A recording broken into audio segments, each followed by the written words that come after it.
O que você faria se tivesse vivido uma vida cheia de traumas familiares? Você conseguiu sair dela e recebeu uma nova vida e um novo rosto só para passar pelas mesmas coisas de forma pior. Essa era a vida de Ruby até agora, e a nossa história começa com seu pai anunciando que encontrou um noivo certo para ela. Já começa que o pai dela é o Papa Borgia. Assim que recebe a notícia, a menina fica em choque e seu irmão do meio levanta exaltado. Seu nome é Enzo e ele fala que aquilo é um absurdo, já que ela saiu de um noivado há apenas 3 meses. O pai não está levando os sentimentos da garota em consideração. O pai pergunta se ele quer ter que atacar os bárbaros ao invés de criar uma aliança com Britânia. O irmão até tenta argumentar, mas é calado pelo Papa. Enquanto isso, a garota abre um sorriso perguntando que tipo de noiva é dessa vez. E não é nada mais nada menos que o sobrinho do rei, o melhor cavaleiro do norte, alguém muito bonito. Enzo fala que a reputação dele é horrível, mas é ignorado. Ruby só consegue pensar que seu pai não imagina que aquele belo cavalheiro é o que vai levar a sua família à destruição. No seu encalço, seu irmão mais velho chama seu nome, lhe dando arrepios e sabendo que sua ira está afinco, mesmo sem olhar para ele. Credo, por que ela tá no colo dele? Esse é o Cesare de Borgia, e diante de sua pressão, a menina não tem escolha a não ser dizer diante de todos que está muito feliz com aquela oportunidade. O seu irmão Sus beija sua testa e diz que ela é muito gentil, enquanto Ruby pensa em jogar a comida fora. Na autobiografia do Cavaleiro do Norte, ela também é mencionada. Graças ao incidente de helicóptero, ela acabou com sua vida anterior e pensou ter alcançado a paz. Mas ela se tornou uma nobre no ambiente histórico, se tornando parte da história que lia quando viva. A personagem a qual se tornou tinha uma vida problemática como a dela. Depois de jogar seu almoço fora, a garota se pergunta quando será capaz de ter uma família decente. Outra coisa em comum com seu eu do passado é que ela manteve sua anorexia. Antes de se tornar Rubécia de Borgia, ela nasceu na Coreia e foi adotada por uma família espanhola de alto calão. E era considerada uma criança de caridade, vivendo uma vida chique com aulas de balé, equitação, tênis, até um dia ser xingada e rir da situação sem entender que era bullying. Tudo que falavam com o passar do tempo foi virando rotina e a família que a adotou só parecia amigável por fora.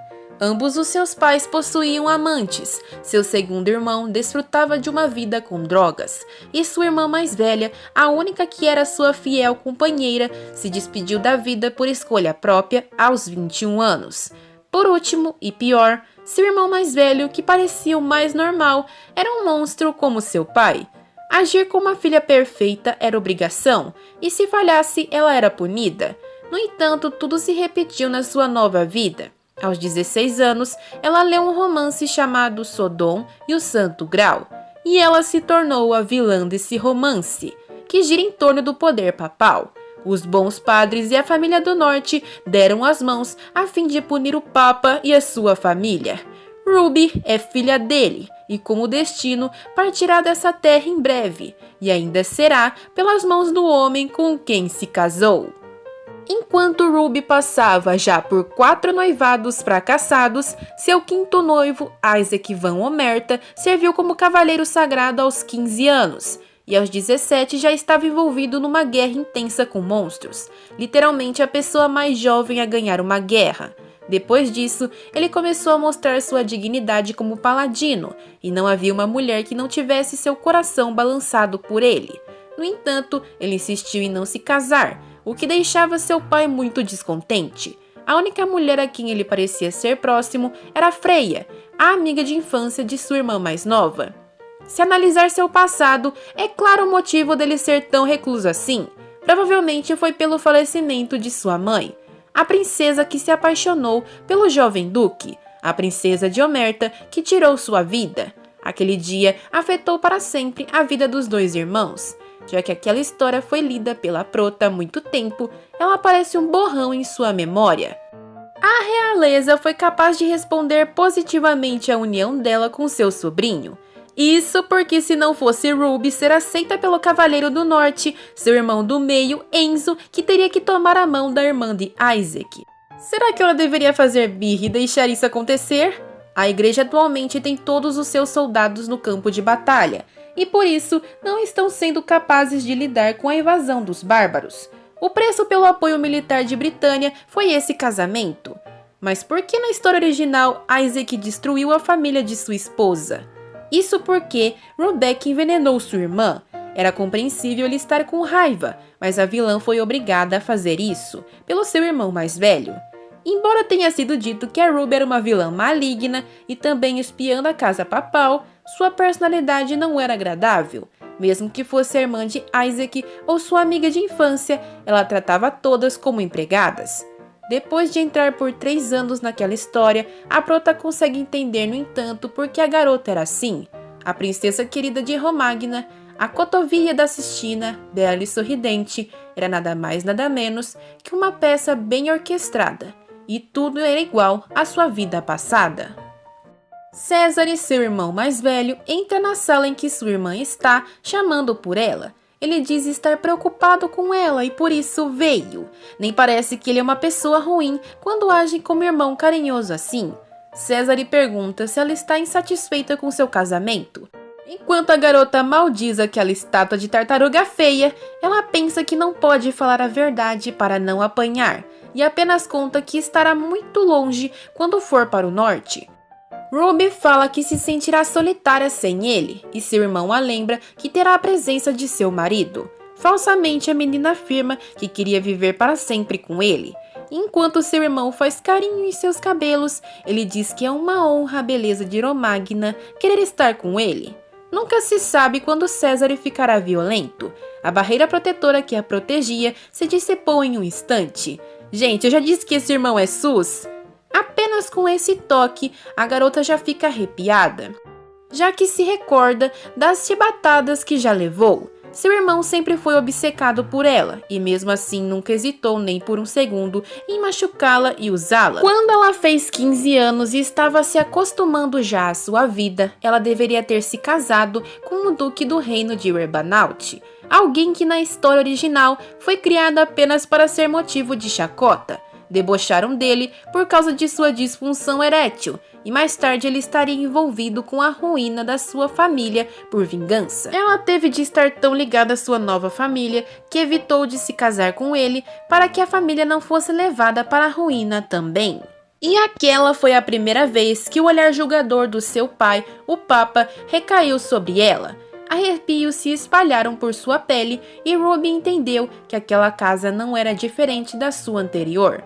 Naquela noite, César a abateu até que ela implorasse por misericórdia, e só percebeu na situação em que estava quando o mesmo incidente ocorreu mais vezes. Talvez tudo fosse impulsionado pelo fato dela não ser filha biológica do Papa. Sua mãe, Carmen, que se foi no dia em que deu à luz, estava grávida antes mesmo de se envolver com o cardeal. Não importa o quão pouco sangue eles compartilhem com o outro, isso ainda é um tratamento muito pesado. Agora ela está de novo diante dessa cena, fingindo estar triste diante de um canalha que a espancava. O bastardo psicopata fala que também dói ter que deixá-la ir. Ruby fala que ouviu sobre os diversos monstros que existem no norte e seu irmão diz para não se preocupar, já que estará rodeada de cavaleiros que se sacrificariam de boa vontade para salvá-la. Enquanto passa a mão no seu cabelo, ele diz que a visitará e que não será tão ruim, já que deve encarar tudo como umas férias por meio ano. Ruby pergunta se será mesmo apenas 6 meses, e César confirma beijando seu cabelo, e fala que nesse período o seu marido não vai tocá-la de qualquer forma. Não dá para entender como ele pode ter tanta certeza sobre isso, mas César promete que vai vê-la logo, apesar da Ruby estar implorando para ele não ir mentalmente. Ela já está sobrecarregada o suficiente sozinha, tentando descobrir como sobreviver.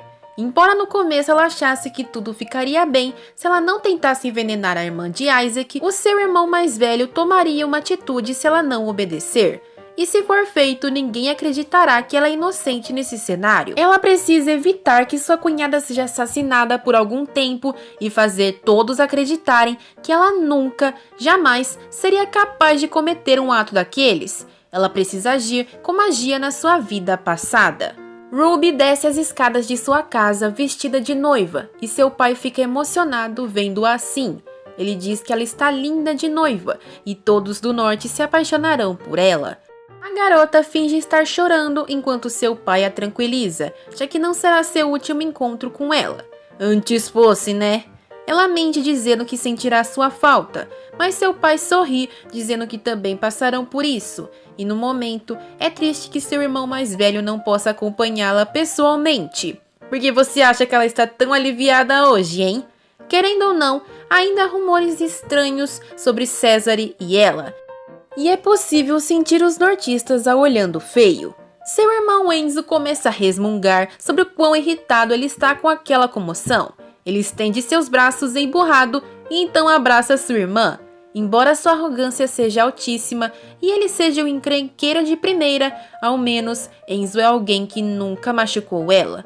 Ela chora dizendo que vai sentir sua falta. E enquanto a xinga de estúpida, seu irmão diz que não vai sentir o mesmo enquanto a aperta mais.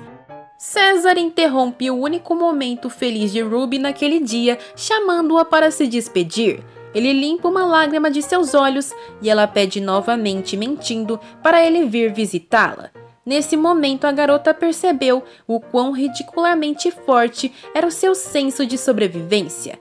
Ela faleceu na última vida, bem quando queria. Isso é engraçado, já que agora ela está lutando para sobreviver, mesmo tendo uma vida idêntica à anterior em sofrimento.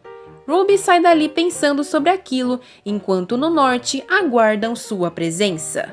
Em tal lugar no norte está, no dia ensolarado, um cavalheiro loiro muito bonito que chama a atenção de Isaac após um treino. Eles precisam conversar, e aqui está o futuro marido da Ruby. Ele recusa qualquer diálogo e o loirinho se estressa, perguntando por que ele não quer.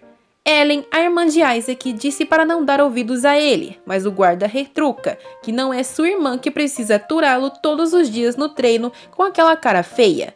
O príncipe diz que é por isso que o loirinho, um fanfarrão idiota, é fraco contra ela. Pensando em maldições para aquele infeliz, o loirinho mentaliza que precisa aguentar aquela grosseria. Ele informa que sua noiva chegou e que ele sabe que Isaac não quer ir pegá-la, mas deveria pelo menos ir fazer uma refeição com ela. O cavaleiro de olhos vermelhos e cabelos prateados diz que pela comoção, muita gente deve ter ido recepcionar ela. O loirinho se explica, dizendo que precisava agir como um verdadeiro paladino. E quando o amigo manda ele parar de besteira, ele admite que só estava curioso e queria vê-la. Todos estavam querendo saber como era a filha do Papa, e certeza que ele também está querendo saber como sua esposa é. Os dois trocam mais algumas ofensas, enquanto os demais cavaleiros resmungam. Eles têm que ouvir aquilo todo dia. O loirinho se desculpa por se irritar e está disposto a falar sobre como a princesa é, se ela é parecida com o retrato que receberam e tal. Mas o Isaac não tem o menor interesse naquilo. O loirinho fala que ele deveria voltar para casa e vê-la pessoalmente, já que é sua esposa. Ele deve cumprir seu dever como marido da forma adequada. Caso contrário, vai ser ridicularizado como aquele primeiro marido dela.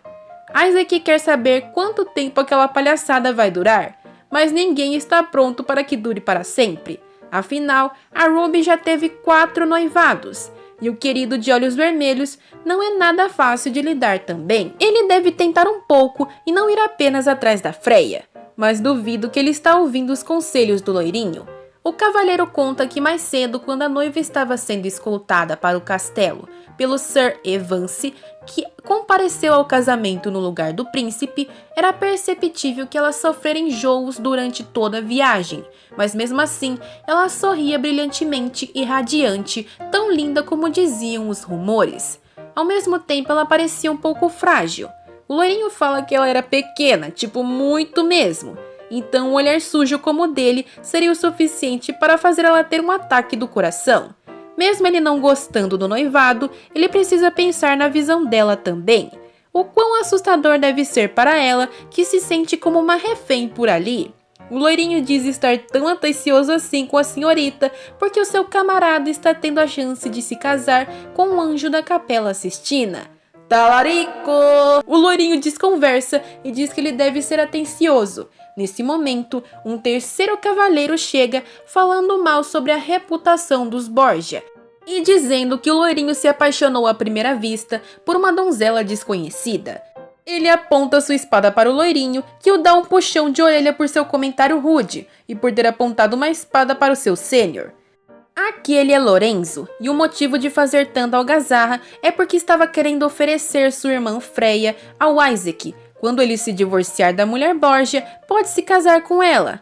Mas até lá tem que fingir que a garota não existe. Não entendi nada, fala que nem gente. Ele repete o pedido e diz que se os dois interagirem, a bruxa Borgia pode fazer da vida de sua irmã o inferno. E o loirinho aponta o dedo na cara dele, mandando ele parar de ser preconceituoso.